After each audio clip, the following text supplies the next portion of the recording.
Right, I ain't come up with mine yet. Says live on mine. 10 Right, seconds. good evening and welcome to Football Dad's Army with YouTube's newest superstar, Dan the Gooner from the Gooner channel. How you doing, Dan? Oh, that's the best intro. I love I you love for your that. Thank videos, you. Dan. Your channel's brilliant. I love it. Thank you, man. Same, likewise. I swear to God. Well, there's so many Arsenal channels on YouTube, and yours is up there. I'm telling you, it's good. It entertains me.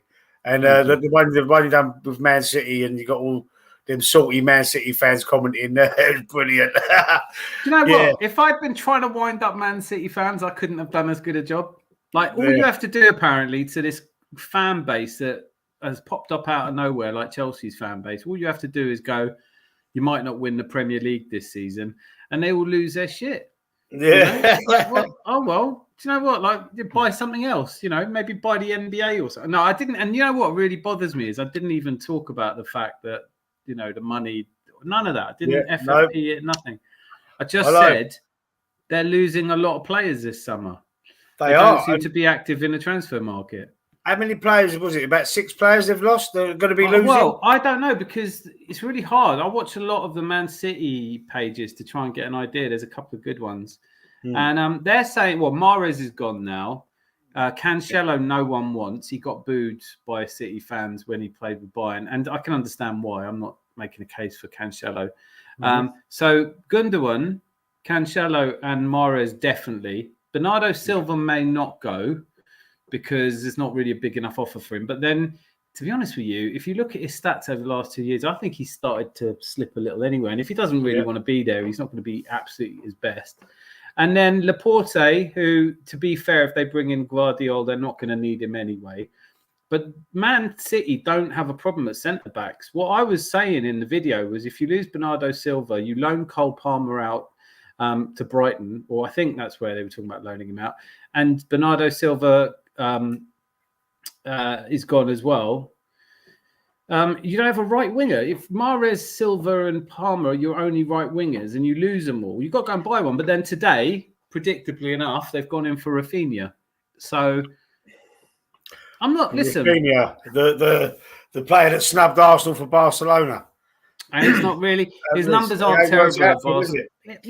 Not really, no. But and then this is the thing. All I would say to Man City fans is one of the reasons they're such a great team is because they bought. The players they're losing now, or may lose. I accept that Silva may stay, Kyle Walker might stay, but it's looking very much like he's off to Bayern Munich, right? Yeah. And so he can't play in the system that Pep wants to play most often anyway. So you'd think it wouldn't be too big a deal to let him go.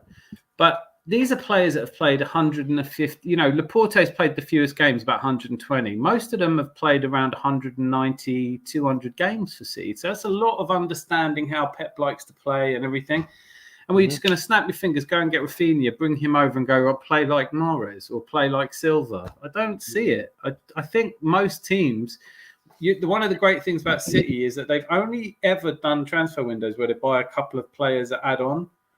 The rump of the team, like they might buy Alvarez and then buy there's a couple of players to bring into the squad. This is a rebuild. This is a quarter of the minutes, their Premiership minutes going in one go. And you've got to find a quarter of your minutes. It's not like they do have academy players. I'm not saying they don't have academy players, but that's not the team that won the league. That's what I'm saying. Everyone's going around saying, City are going to win every league for the next 10 years.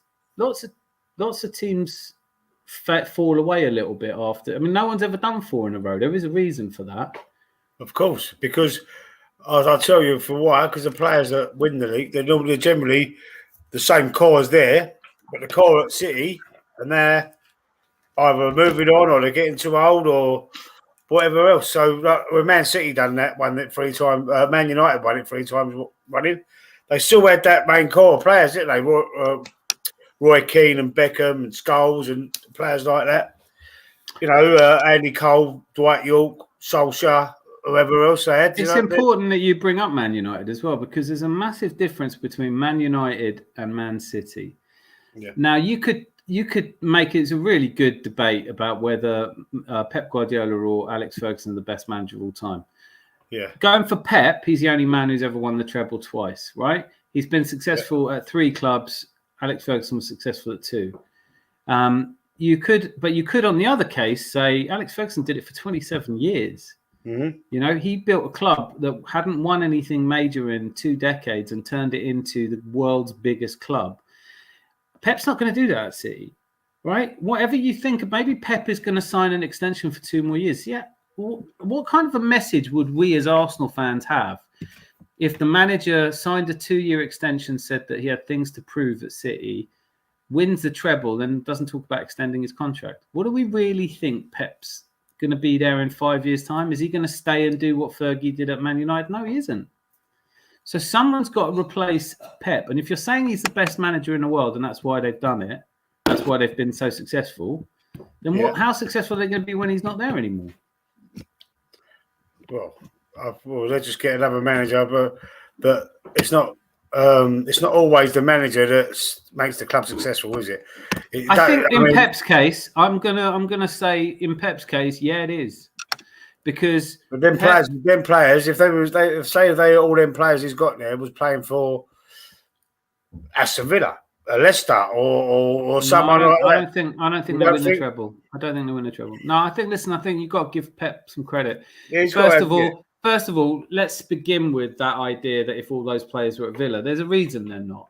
No one had heard of Ilkay. No, I'm just saying. I mean, they wouldn't be able to afford them for a start. No, they wouldn't. But the point I'm trying to make is, oh fuck! I'm trying to. I've got this little new thing because my lamps, and I can't look. It's getting a bit dark in the room now, and I'm losing the light, and I can't balance it. Leave it there. You look all right. That looks all right. That's okay. Yeah. Right. All right. Leave it there. All right. Yeah. So the point I was trying to make is all them players, and they've got Unai Emery as the manager. If he had his access to certain players of that caliber, would he win the league? But that's my point, Lee. What caliber? Who? Anyone could have gone and signed Ilkay. Hold on. Haaland's an exception. I'll give you Haaland. Everyone wanted. Did everyone want Bernardo Silva? Did everyone want Ilkay Gundogan? Did everybody want these players? Are not necessarily players that they broke the bank for.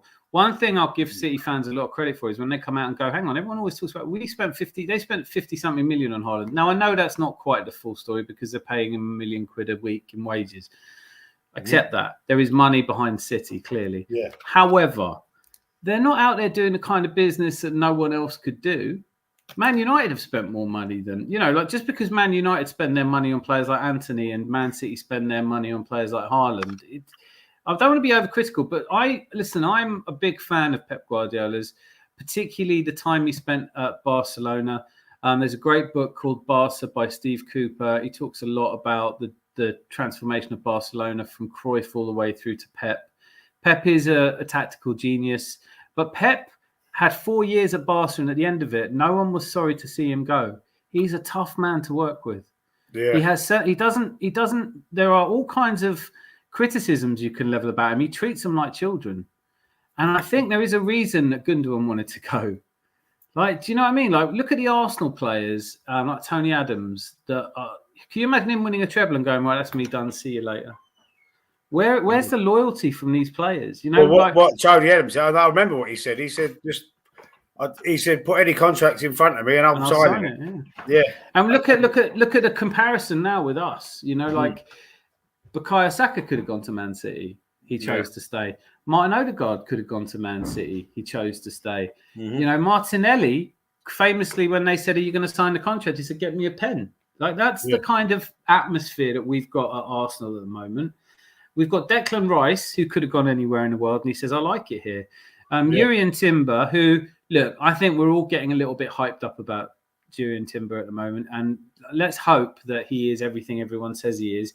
He's got a mistake or two in him. I'm just saying that. Watch out for that.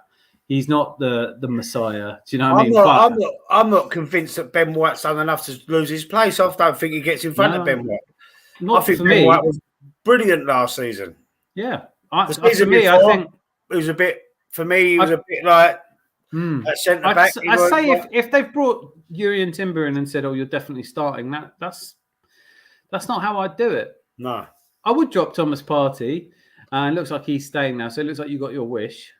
Yeah, well, I did say I would sell him earlier on in his season, earlier on in the post the season, right straight afterwards, when I done a video about would you keep him or bin him, I did say that I would sell Party, but like as I said in the video I done as well the other day, the drop off in the performance levels against Nuremberg in that friendly when Party come off.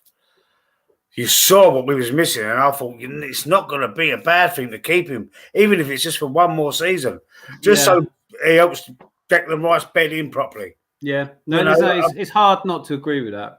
Honestly, it's hard not to think that we're better off with him because now it doesn't look. He's joined up now, isn't he? He's gone to America. He's joined up with the squad. He's out there. New York. He ain't going to play tonight, but he's going to. Still injured. Eh? Pepe's still injured. Oh, is he? Oh gosh, Emil Smith Rowe's going out there. They're in Washington DC at the moment. I think they're playing the MLS All Stars. I think they're playing Man United, aren't they, in New York? Saturday, on Saturday. On Saturday, yeah. And then the last game is Barcelona. Did I just make that up? It is Barcelona. Barcelona, yeah. Where is that game? That's not in New York, though, is it? No, that's in LA. I think one of them's in New York, one of them's in LA. But at least the Man United game's on at 10 o'clock on a Saturday, so I've got. That'd be easier to watch. Yeah, I'll be able to find that somewhere. Will that be on the Arsenal.com? That's on. Again? Yeah, that's if you buy. It's $4.99 a game or something. Well, what I wanted to mention as well. Listen, I've seen. Right, I've been going through. Obviously looking through social media and everything. Player that I mentioned the other day, Kimmich. Remember I said? Yeah, you got no hope. What's happening? We're linked to him now. I think someone watched your video. Do you think so? Mate, it is the random. Yeah, man. I never heard not one word about him until I done that video. It's to me, it would be as big a deal as if we sold Saka. It would be as big a deal. Why would they need to? He doesn't want to go. Bayern don't want to lose him. The fans don't want to see him go. He's a massive. But I love the transfer speculation. I mean, we get it all the time, don't we? I mean, I tell you what, Romeo Lavia. The on-off saga of him. I wonder how seriously we've even ever put a bid in for him. Yeah, well, it's meant when he's going to probably end up at Liverpool, I think. Anyway, today another one, Mohamed, another player from Ajax. Kudus, the right winger, stroke attacking midfielder. Well, he's one that I could see. I think surely that. Why is it right? If you go on News Now, Man City. Why aren't they being linked with all these players? Because I mean, we don't need a right. We've got the world's best right winger. They've got no one. Yeah. If they lose Silva, Mahrez, and Palmer goes on loan, we do need someone. We do need the backup, obviously, because we need someone to take the pressure off him a little bit. But I don't know who that player is really. Who's gonna play second fiddle to him? Got to have someone that's happy. Arteta's got to get the rotation bang on. I don't know. I know Sean's always talking about Diaby. I don't know why it's gone quiet. Moussa Diaby. I'm not. I don't know. He's good. I mean, he ticks the boxes. It's just the problem is, would you want as any player who's going to want to come in and see? I'm not worried if Arteta's not worried because you can play Jesus on the wing, right? You could play him on the right. We're after João Felix again. I think he's going to go Barcelona. No, but it is. I'd love to. Felix came out and said, "I'd love to play for Barca." So the problem is, we're in a different world of transfers now, and it's something that I've been talking about weeks and months before the transfer window. The world is not what it once was. In the past, if there's a good player, let's say Victor Osimhen, let's just use the example of Victor Osimhen. He doesn't want to play in Italy anymore. So Real, Barca, Man City, Chelsea, Man United, Arsenal. There's loads of clubs out there that splash a bit of cash, Paris Saint-Germain. There's 5 or 6 or 7 or 8 clubs out there that you could see any one of them signing him. Chelsea. Now, you can't. Man United in this takeover, Man City aren't spending money. They're spending a lot of money on Guardiola. They're spending a lot of money that. To be fair, if they sign Rafinha and let Silva go the other way, it's almost a like for like. Yeah. But no one's really splashing the cash, and the reason for that is look at the textbook reason for that is if you look at Kylian Mbappe, he is without question at 24 years old the superstar striker that every team would be better off with. Yeah. You know, he gets into he might not get into City because Haaland's that special, but come on, what team does Kylian Mbappe not walk into? And yet he's available for sale. And it's eye-watering money in the context of 5 or 6 years ago. But when you think how much Coutinho went for, it's the same sort of money that would get you Kylian Mbappe at 24 as got you Coutinho or Moussa Dembele or, there are a couple of players. Sorry, not Moussa, Ousmane Dembele. Yeah. There are a couple of players who've gone for that kind of money. Even Neymar went for 222 million euros. So, the problem is, if you're Real Madrid, you're not buying a player that's going to be free in 12 months. So if they don't buy him, there's really no one else around to buy him, which means Paris Saint-Germain are screwed. And there's a lot of that going on at the moment. A lot of teams are going, well, we don't need him this season. We'll have him next season. So It's totally confusing the transfer market. Every now and again, a player who's perfect for a club comes up. Declan Rice to Arsenal. He's perfect for us. We want him. He makes a difference. Splash the cash. Yeah. But you can't really see that for most of the players we're talking about. We can't really see it. Like Harry Kane, I don't think, the latest I've heard is that Bayern are still very keen on him. Yeah, Bayern Munich, I think he's going to go there. Yeah, it looks like it because Uli Hoeneß came out and said if he keeps his word, he's coming to Bayern. So they've obviously tapped him up and he's obviously told them he'll go. But it's Daniel Levy, isn't it? I mean, but he can't cut off his nose to spite his face. If he don't sell him this, he'll still get 80 to 100 million for him. Yeah.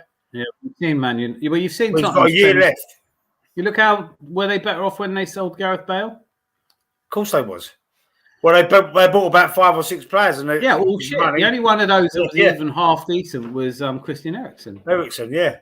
Yeah, that's it. Yeah, so I think the same. By the way, now that the deal's done and we've finally seen Declan in a shirt and we can all rest easy. And by the way, isn't he just he's a perfect Arsenal player. Like when he was going, everything he says makes me happy. Yeah, I saw this skill challenge where he's got skills, man. He's the full package. But now that he's finally an Arsenal player, we can start saying, look, West Ham fans love you all. But your club, you're never gonna spend that money wisely. No, they got their 105 million pounds off us, and they're going straight from Paulinho at Fulham, and they're going, we want 70. That's ridiculous. Yeah, about the video I done yesterday about Tony Bloom at Brighton, he's playing hardball with Caicedo. But what came out of that was the question of: did you think it made sense for Caicedo to sign a new contract? Yeah, and I'm going to say, not that I have any inside information here at all, but it is worth remembering that in January, before he signed that contract, he was earning $5,000 a week. Yeah, right. So he knew he was going to be another 6 months at the club. He wasn't on a short-term contract, by the way. So Tony Bloom would have gone to him, look, we'll sign you a new contract. If the right amount of money comes in, we've already had 70 million. If we get 80 or 90 for you, we'll let you go. But in the meantime, here's some proper money. Yeah, so why didn't he stick a clause in it? Like, all right, listen, a release clause, 80 million or something. How much is the money that you would let me go for? And put that clause into the new contract. Yes. Someone commented that in my thing. I thought, you know what? But it's a good question until you remember how contracts are done. I'm Tony Bloom, and you're Caicedo's agent. Ask me the question. Go on. How much would you let me go for if you get an offer? I know yet. Yeah, but I won't. Well, I'm just going to go for nothing then. Yeah, in 2 years' time. Yeah. Yeah, well, that's it then. That's what I'd say. I'll say, well, why? Listen, by all means, you do that. You've had one good season. Your client's had one good season in the Premier League. We spent 5 million on him. We've spent 5 million on him. If it turns out he's a dud, he's a dud. Where's the loyalty from the club then to the player? What? Hang on a minute. When we offered you $5,000 a week, you jumped at it. Yeah. You said, "Oh yes, please, thank you. I feed my family in Ecuador with it." No one had heard of you, mate. It's because you came to a club like Brighton and we played you when other clubs wouldn't have, that you're even in this situation right now, that you're even being talked about. So let me be honest with you. I can walk away from the 5 million we lose in you. I'll put you on a bench for 2 years, and then you see if you've still got people coming after you in 2 years' time. Right? Or let's talk serious. Let's talk serious. I want a certain amount of money for you. That's what a contract is. Well, how much I you want? bought listen, let's see. Let's see who's got money, and let's see. I'll be honest with you. Tony Bloom's a He's a what? Oh no, you're frozen. Oh shit. You froze there, Dan. I didn't get it. You went Tony Bloom and then you froze it. Oh gosh. Is this mine or is it yours? Oh no. Sorry, folks, I don't know what's going on here. That's it, you're back. You're back on. Cool. You're back. So, all right. So, you've just sold me this phone, this beautiful phone, right? I paid you 5 million for it, and now you're asking me what I'd sell it for. Do you know what I'm going to say to you? I'm going to sell it for as much as I can possibly get for it, Lee. Thanks for asking. It's got nothing to do with you. Because you know how much of that money you'll get when I sell it? Nothing. If you thought it was worth 120 million or 70 million or 60 million, you should have sold it for that. You're his agent. You keep coming into my office telling me what I should accept for something I own. Don't bother. See yourself out. I will tell you. Now, when he sat down and signed the contract, Tony Bloom's like, by the way, you're on a 2-year contract, son. Yeah, but weren't there some sort of agreement? No, well, apparently, and I will say this till I'm blue in the face. I will say it to anyone and everyone I love and I don't love. Right? I've worked in recruitment, I've worked in business. You want to talk to me about a gentleman's agreement, and I'll go, right, okay, well, let's sign that then. All right, where's that bit? Oh, I don't sign it. It's not an agreement then. A verbal contract is not worth the paper. As Harry Kane found out when he tried to go to Man City. Yeah. Don't talk to me about like these kind of like, oh, he promised. All right. Well, I want you to imagine there's 30 million quid on the line. Be serious. Apart from anything, he's negotiating with Todd Bowley at Chelsea. Tony Bloom is negotiating. He knows that Chelsea cannot close out this season without signing Moses Caicedo. They've let Kante go. Enzo Fernandez can't play on his own. No team I've ever seen, they need him more badly than we need Declan Rice. Yeah. So if Tony Bloom puts his phone down, goes on holiday for 2 weeks, comes back, you'll have 50,000 messages from Todd Bowley going, look, let's talk. What do you want? And if he waits long enough, they will pay 110 million for him. I bet it's going for that money. Why not? Declan Rice money. Declan Rice is 105 million, and Moses Caicedo's better, and he's 3 years younger. So he must be worth 150 He's not better than Declan Rice. Of course he's not. He might even be dud. But how many duds have Chelsea signed? I mean, I've got to go through it with you. Wesley Fofana's injured for the whole season. He's at ACL, isn't it? For the whole season. I mean, they can't buy luck at the moment, which is, because they can afford it. But I mean, look at Koulibaly. For 4 years, all I heard was best centre back in the world. Koulibaly. Goes to Chelsea. Yeah, he's shit. Upper Meccano shits all over him. Yeah, and all I'm saying is that every player comes with a certain amount of risk. Tony Bloom is well within his rights to sell Moses Caicedo, and he doesn't have to explain how much for. He's playing hardball, isn't he? As you just, because he's a poker player and he's bloody good at it. He got 60 million. I mean, like, let's look at the entire first team of Brighton. The entire 1 to 11 goalkeeper to striker cost them 72 million quid to put together. And now look at what they're worth. What money he's getting for them players. He got stitched for McAllister, which is I think they got well under what they should have got from McAllister, half of what they should have got from McAllister. What did they get for Cucurella? 50? Was it 50 million? I think it was 60 million euros. Yeah. Yeah. That's a bargain, right? Yeah. I mean, someone's got to lace up the boots. But no, look, I mean, they have bought some absolute pony from From Chelsea have done really bad business. That's obvious. So they wouldn't have finished 12th otherwise. But Tony Bloom, to all the people saying that he should accept an amount of money, why would you do that? You know, like, let's be honest, you put something on eBay, right? So Dalung Sibo Longwane, like, that was what I like to call irony. Sarcasm. Do you know what I mean? Like, obviously, I don't think Declan Rice is worth. I mean, please, people, join in. You know, that was a sarcastic comment. You must have missed the beginning of it. What we were talking about. The nuance. I'm too subtle. That's my trouble, Lee. Ultimately, Tony Bloom is well within his rights. He's got no time pressure on Moses Caicedo. Moses Caicedo could just look. He could do a lot of good just by keeping his mouth shut. He's getting a move. He'll get a move. He doesn't have to come out and go, he's always wanted to play for Man United. He hasn't got to come out and say he always wanted to play for Chelsea. He just keeps his mouth shut, lets his agent do the business. You know, it's quite obvious that Chelsea have made him a huge priority this summer.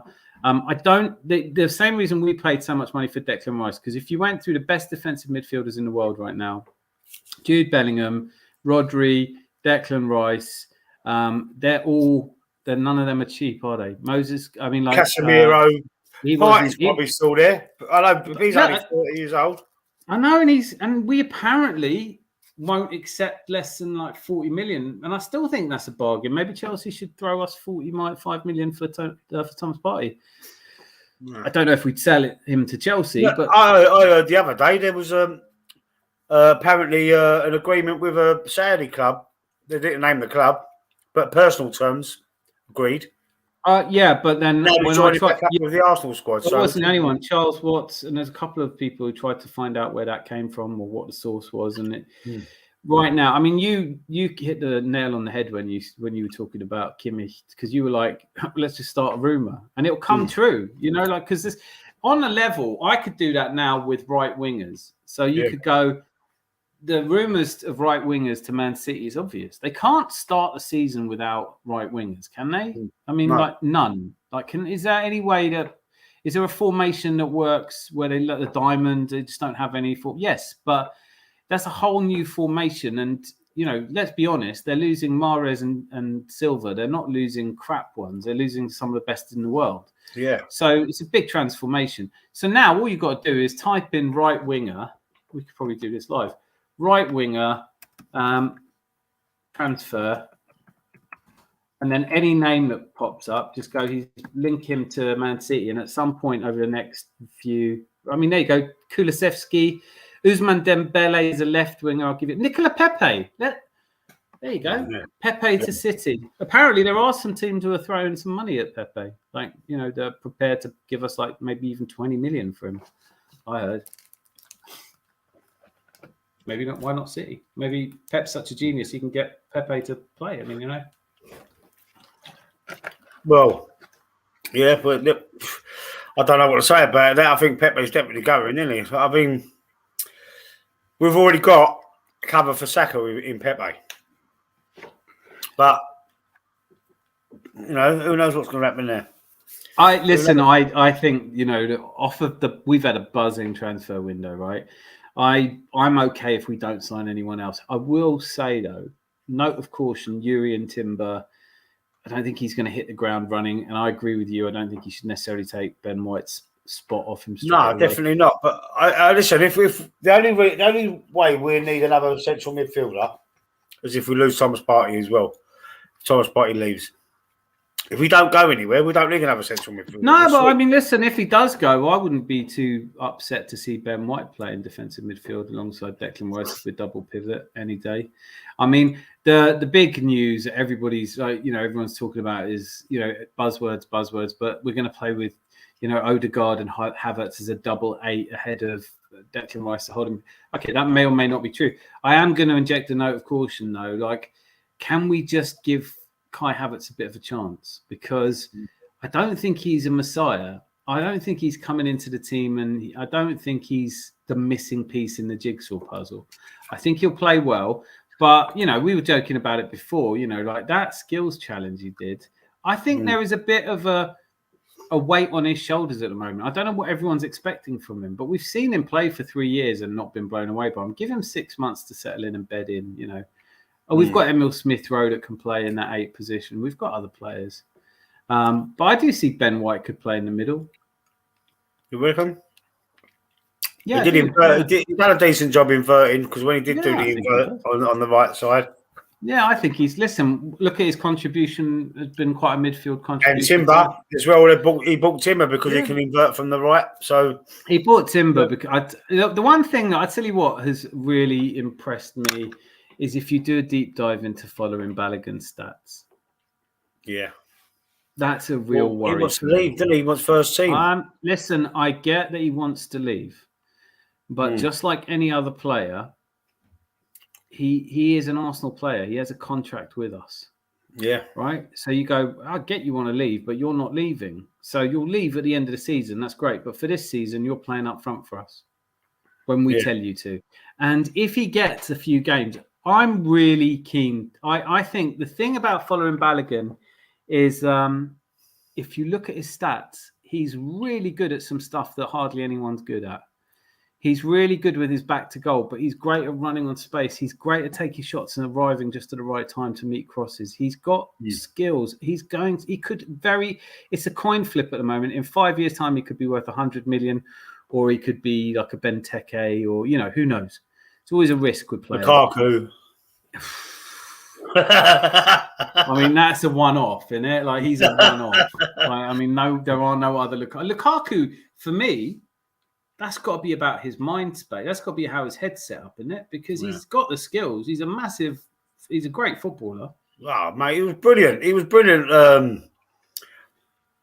at Chelsea the first time round, I thought. When he went into the first time round. I mean, I know they're properly pissed off with him, and I can probably understand why, but... That's why they're after Balogun, because they're turning their back on the car. Do you know what? That doesn't make sense to me either. Sorry. I'm going to call BS on that whole Inter for Balogun thing. You know what? Like, Balogun's got potential. He had a great season in France. This is international. This is Inter, right? They're not just... When do they go and buy some good kid from France? They're after the Lukaku replacement. They're going to... I'm not sure... I think Balogun's agent is out there saying everyone in his dog's interested. I wonder how many firm offers we've had. I know that if we got a firm offer for 40 million, I think we'd all have to accept that Arsenal are going to take it and hopefully get some sort of buyback in there. But the other one that we've talked about a few times that's definitely gone now that Luis Enrique is back at Paris Saint-Germain is Xavi Simons is off the table now. Yeah. Because he's agreed to go back to Paris Saint-Germain, he's back. He's there. Yeah, I heard that. That's done and dusted. I mean, that's a great... I think he's made the right decision.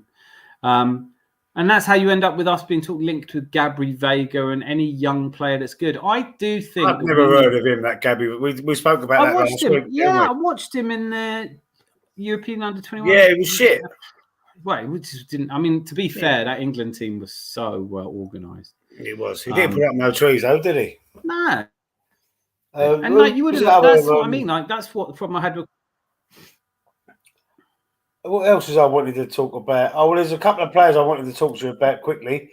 After we finished talking about Arsenal, well, we started talking about Man City. I know this is the Everything Arsenal podcast. But we'll be talking about. But that's who we've got to beat. That's who right? Sorry? But that's who we've got to beat. That's the only team we've got to beat. I don't see Man United pulling up. Man United are in a mess. Yeah. Chelsea are in a mess. None of these teams are going out there and scaring me. Have you heard the news about Chelsea?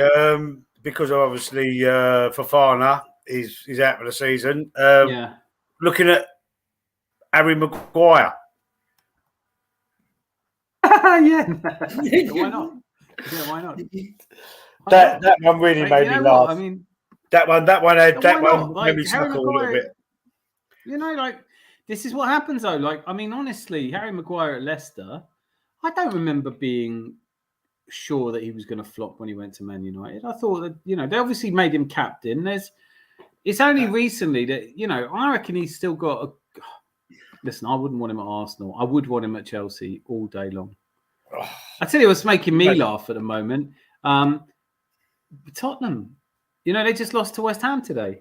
yeah, the friendly, yeah, 3-2, wasn't it? 3-2. Yeah, and 2 of the goals came from corners. They're not defending set pieces. And you go, they're all about how we got the crap midfielder and they got Maddison. And I'm like, it is like we buy designer gear and they buy Wembley Market knockoff snide gear. That is what it always feels like. Do you know what I mean? Like, well, you've got Jesus, but we've got Richarlison. And yeah, exactly. Oh gosh, I remember that I remember that last year when it's Richarlison. Did he get picked for the World Cup? What was it? What was it? Yeah. No, well, he was ahead of. He was ahead of Jesus but Jesus got injured in the training, didn't he? Yeah. But the game was but he was playing the game. You know what? We catch a lot of that as Arsenal fans. I did a video about Jesus and caught a lot of people saying he's not even the first choice for Brazil. And I was like, look, Brazil don't have a manager right now. Brazil really could do with Carlo Ancelotti giving up a bit early and going over there. But so the decisions made by the Brazilian national team do not necessarily make them good decisions. Anyone who watches football sober, you give a choice of Gabby Jesus or Richarlison. And if they pick Richarlison, you let them watch. They're lying, they're not sober, they're drunk. Well, I mean, exactly. You breathalyze them, and then you'd be like, right, well, you just don't watch a lot of football, do you? And they probably come out with, well, no, to be fair, I'm much more of a cricket fan, but he did, Richarlison. No one's going to want a player who scored, who was yellow carded 3 times for celebrating a goal and only scored once. Do you know what I mean? He picked up more yellow cards for celebrating goals than he got goals. He scored 1 league goal. Like when's that? Even Spurs fans now are admitting he's probably the biggest flop. Yeah. I mean, they want to take the mickey out of Pepe. Who's a bigger flop? Well, at least Pepe scored goals. Do you know what I mean? Like nearly almost, and double figures. Hello. Yeah, at least he got us through to the FA Cup. Europa. Really scored them 2 free kicks. Remember? If it wasn't for him, Arteta wouldn't have won the FA Cup. That's another. Oh, and that as well. Yeah. Of course. So he's not that big a flop. I mean, he's won more in his flop 2-3 seasons at Arsenal than Tottenham have won. Chelsea have managed to get rid of Aubameyang apparently as well. Yeah. Where's he gone? Marseille, I've heard. They've given him a 3-year contract. Is that right? I'm not sure of how long, but I heard he was going to Marseille. I'm not sure about any of the contract deals or how much it was worth or anything like that. But it says here, set to hold talks with Chelsea about Pierre having agreed a 3-year deal for the 34-year-old Gabon striker. 34 years old, 3-year contract. I don't see it. He's not his best, is he? He's been absolutely shocking since he signed that big contract at Arsenal. Yeah. Since he signed that. Well, no, I mean he was good for that little spell at Barcelona for the. No, do you reckon? Well, I suppose so, but it's Barcelona, isn't it? Like, the players. Well, what does that mean? Barcelona aren't, they're not that good. They're better than most of the other teams in that league, though. But from Real Madrid, there ain't really anyone else, is there? No, and that's the very defensive. That's the bonus that you get for playing in, Spanish league or, whether you think Man City will win the league or not this year, you really can't be sure who's going to challenge them. We think it's us, and I think I'm really confident going into this season. I think we'll play well, we'll start well. We've got depth of squad we haven't had. We have a real vibe about the place, and as long as we stick with it this season, it might take a year or 2 to win trophies, but I think you stick with it till you do. You finish crossing the road. You start. I really think we're going to have a good challenge this season. I've never felt so confident going into the season than I have done. Not for years and years and years. This last season, I didn't. Who dreamed that was going to happen last season? I felt. Listen, I actually said it's before my channel started, and that's one of the reasons I started, because I was sick of saying things and then having to, convince people I said it. So I thought, at least now when I say something, I'll put it out there and you can go back and check what I said. Yeah. And I'm happy to say this year, at the start of the season, looking at it like a gambler would look at it. My money's not on City. They need to buy some players for me to want to back them. My money is not on Liverpool. I don't think they've done the transfer dealings they needed to do. I certainly don't. Oh, talking about Liverpool. What's his name? Henderson, another player. Yeah, Al-Laf, wherever the hell he is. Yeah. Yeah, I mean, didn't see that coming. But then is that the team managed by Gerrard? So maybe that's how it might be. It's possible. Yeah. I have no idea. Team out there, isn't he? The one that surprised me, actually, now that you're talking about players gone to Saudi, and I know it's like every day there's a new player, but Sam Maximan at Newcastle, who I know he's fallen off a little bit, and they've got Isak, but he's a good little player. There's another team that haven't splashed the cash enough for me, but they're interested in Harvey Barnes. That's it, from Leicester. That's another player. I like him. Newcastle are doing good business, but it doesn't look like they're aiming to win the Premier League this year. I don't know. I think they might be doing it the right way because they're probably looking at what's happening at Man City at the moment. Is that one of the reasons why everyone's like deserting the sinking ship at City? Who knows? Who knows? I mean, I would say, apart from all the things I said in my video about City, I think the thing I didn't spend long enough talking about was when Pep left Barcelona, he was burnt out. He lost his hair. He was tired. He needed a break. He went to America for a year. It wasn't even clear he was coming back into management. But none of the players were sad to see him go. He is one tough guy. I mean, there's a great story that's done the rounds recently. Thierry Henry always tells about Pep Guardiola. Yeah. He believes very much in the lines and the spaces, right? And position. He's incredibly positional. If Thierry Henry was asked to play on the left wing, he can't drift out of his zone. That's a no. So first half of the game against Sporting, he's not getting a touch, right? No one's passing it to him. So he drifts off into the right, plays a 1-2 with Messi, scores a goal. It's the winning goal. Gets hooked at half-time, doesn't play the next match. And he said, like with Pep, there's no go out and play football. Like the Wenger's the opposite. He was like, look, just go and play football. Yeah. With Pep, you get told what to do. That he makes them sign contracts, that they won't go out drinking. He treats them like kids. And I think that actually he's hard to like. And I think that people put up with that because he wins you trophies. But I am so surprised, Lee, if your best mate, your next door neighbour, the guy that you brought over that was unknown before you came, and you beg him to stay another season and he goes to Barcelona, that's something not right there. There's something that's not... Like Arteta, his best friend in the, he went off and is now his rival. There's a lot of people. There's no one around. Pep Guardiola is a classic Sigma male. He walks his own path. He's a lone wolf. He fell out with Yaya Toure. Yaya Toure has accused him of racism. Samuel Eto'o has said some horrible things. I remember him. Yeah. What about Zlatan Ibrahimovic, who's always short of an opinion or two? He says he's not even a man. I don't think Pep gets on with his team. I think what's brilliant of watching Arteta is that you can see there's a family atmosphere there. There's definitely a connection. It might be even more emphasised for the fact that Arteta being number 2 might have witnessed and saw about the distance between Pep and the players. João Cancelo played 4 seasons, arguably as the best fullback in the world. He came back from the World Cup disappointed that Portugal didn't play well. He gets dropped, and then for the cup game, instead of being reinstated, Ake gets played. So Rico Lewis, he's like, all right, I can understand you want to try the young player. But then I'm not even in the team, and Ake comes in. Now, fair enough, Ake actually scored the winner in that game, so I'm not arguing with Pep. But he has a bit of sulk.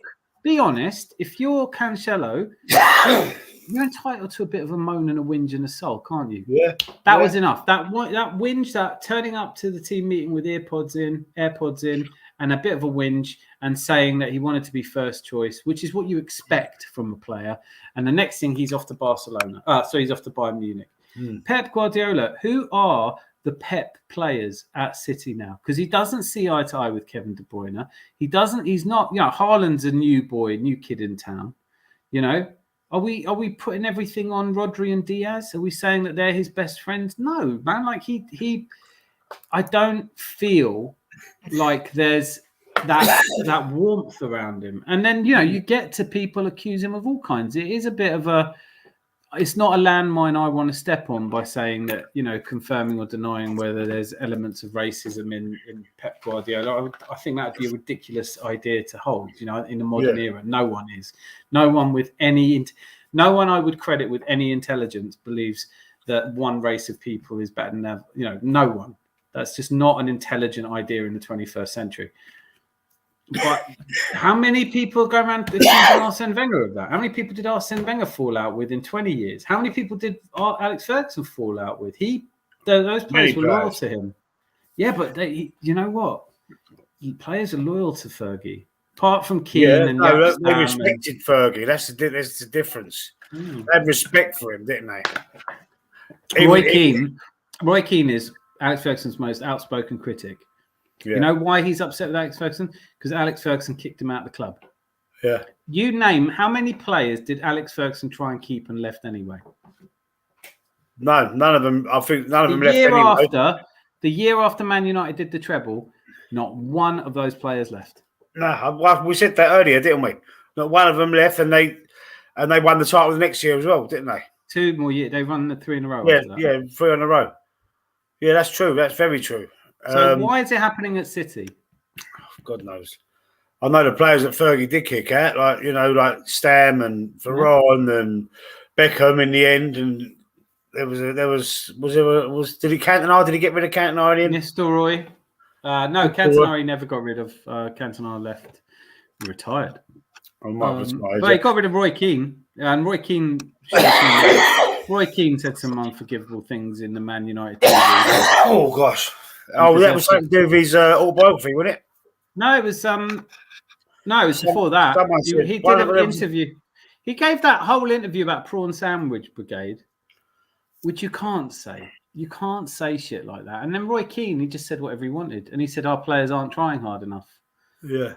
And then the way Roy Keane tells it in his autobiography was like, it was a disgrace. I didn't even get a testimonial. And the way Alex Ferguson talks about it was like, what are you supposed to do? Like, he's lost the dressing room at that point.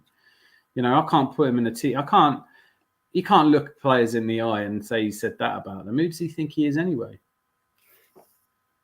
Yeah, that's true. So let's. It is getting a little bit late. I know you want to have an early night, so do I. So that was a nice little chat on the show. Thank you, Dan. Let's call it a night for tonight. We covered quite a lot of topics there. Although the Everything Arsenal podcast was more about everything else but Arsenal tonight. But there's not really a lot of news going on. So this time next week we can talk about the game against Man United, and we can talk about the game against the MLS All Stars managed by Wayne Rooney. Hopefully Messi starts. Hopefully Messi plays for them. I didn't even know he was in the lineup. Honestly, we don't know whether he's going to be or not. It was spoke about. Mate, now you're making me want to stay up and watch it. I don't do that. I need a bit of rain. Do you know what? We won't even know until an hour or so before. I don't even know what the squad is because it's the MLS All Star, so it's players from every team. I do know. There's 26 players in the MLS squad. 12 were picked by Wayne Rooney. 12 were picked by public vote, and 2 of them were picked by the MLS chief executive, which I don't understand. But they are not as good as Arsenal because, Lee, as you well know, we are by far the greatest team. Greatest team you've ever seen. Brilliant. Nice ending, Dan. Love you on my show, man. Brilliant. I'm looking forward to hosting you next week, Lee. Yes. All right, then. So we'll speak in the week, and good night, everyone. If you've watched this video, stick a like on it. Subscribe to the channel if you ain't already. Thank you to the new subscribers I've got and the old ones. I appreciate you. We're going to get to 500. I need to get to 500 subscribers. I'm on 335 or something like that, I think, at the minute. 337. I've been watching. I'm keeping an eye on you. Oh, 337. No, that's all right. I got another 2 from the other day. Yeah, you're getting there nicely. Yeah. Keep doing what you do. All right. Thank you. And thank you, everyone out there. And we'll see you later. Sorry, Dan. See ya. See you later.